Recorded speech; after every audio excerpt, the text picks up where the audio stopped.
Greetings, we are Anonymous. Take a look around. Everywhere you look, the world is suffering. Wars of aggression. Companies dumping toxic waste everywhere. Governments supporting the poisoning of our water. 1/3 of the world goes hungry, while the other 2/3 throws away 1/3 of their food. We are digging up all the coal and oil of our planet instead of researching renewable methods. Governments and corporations constantly lie, kill, and extort the entire planet's population just for profit, where in America the richest 1% have 42% of the money. You shouldn't have to be convinced that the system we live under must come to a stop.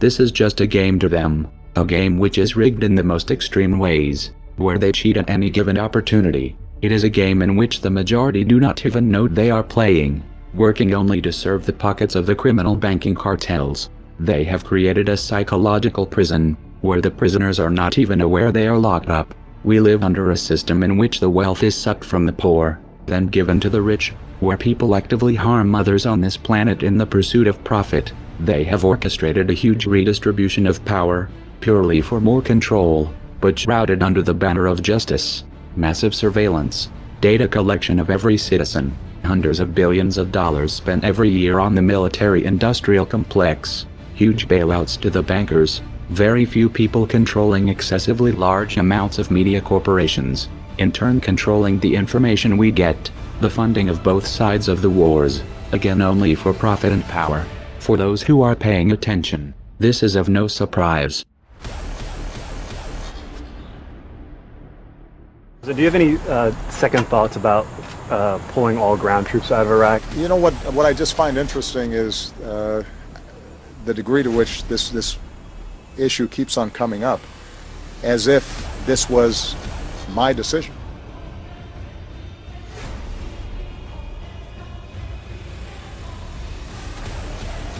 For the first time in 9 years, there are no Americans fighting in Iraq. 4 years ago, I promised to end the war in Iraq. We did. 4 years ago, I promised to end the war in Iraq. I did. 4 years ago, I promised to end the war in Iraq, and I did. I told you we'd end the war in Iraq. We did. I said we'd end the Iraq war. We did. I told you I'd end the war in Iraq, and we did. I ended the war in Iraq as I promised. In 2008, I promised we'd end the war in Iraq. We've ended it. I was able to keep my promise and end the war in Iraq. In 2008, I promised we would end the war in Iraq, and we've ended it. The war in Iraq is over. The war in Iraq is over from ending the war in Iraq. That's why I ended the war in Iraq. For the first time in 9 years, there are no Americans fighting in Iraq. Don't tell me words don't matter.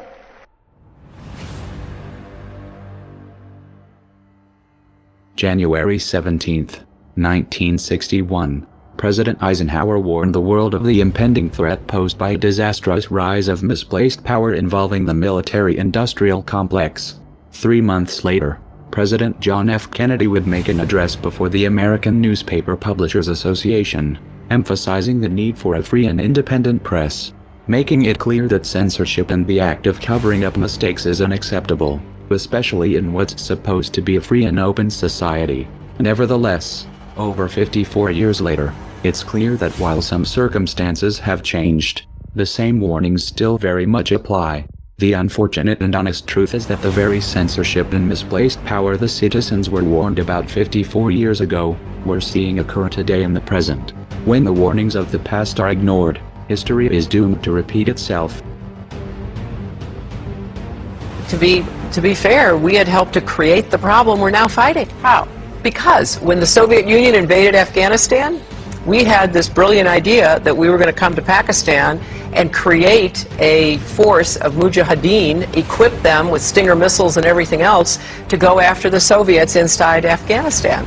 And we were successful. The Soviets left Afghanistan, and then we said, great, goodbye. Leave these trained people who were fanatical in Afghanistan and Pakistan, leaving them well armed, creating a mess, frankly, that at the time we didn't really recognize. We were just so happy to see the Soviet Union fall, and we thought, okay, fine, we're okay now, everything's going to be so much better. Now you look back, the people we're fighting today, we were supporting in the fight against the Soviet. In retrospect, the intelligence that everybody saw, that the world saw, not just the United States, was faulty. And in retrospect, once we invaded and took out Saddam Hussein, we didn't focus on security first. And the Iraqis, in this incredibly insecure environment, turned on the United States military because there was no security for themselves and their families.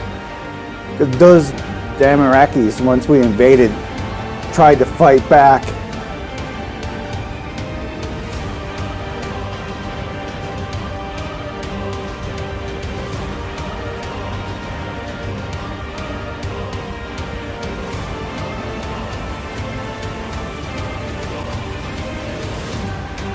We are anonymous.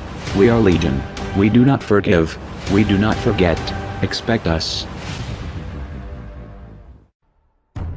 We decided long ago that the dangers of excessive and unwarranted concealment of pertinent facts far outweighed the dangers which are cited to justify it.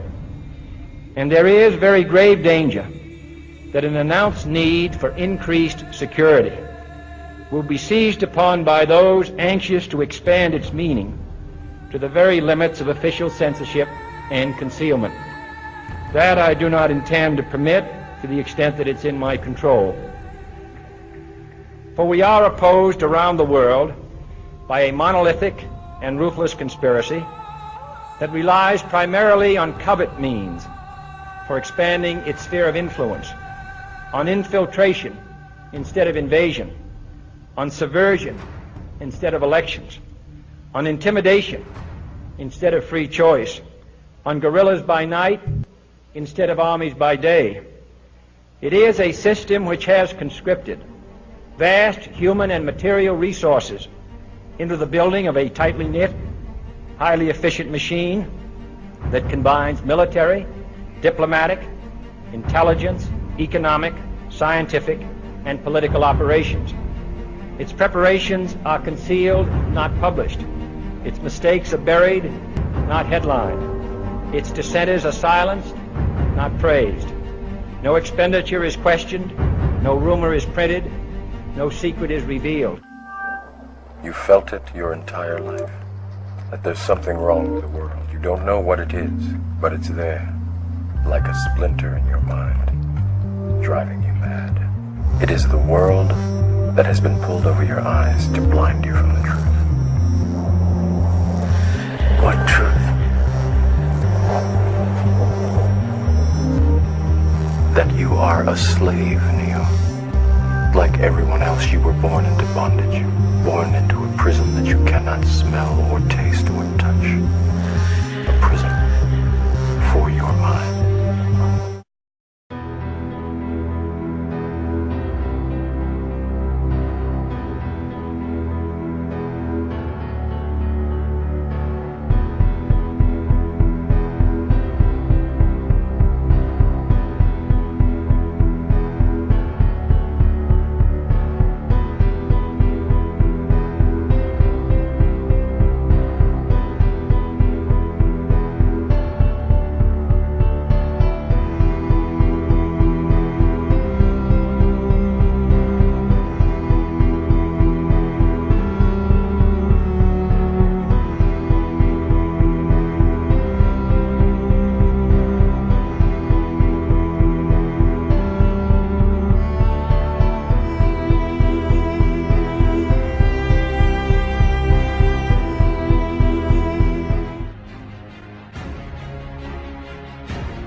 Throughout history, the world has been controlled by big ideologies such as religion, socialism and capitalism, to name but a few.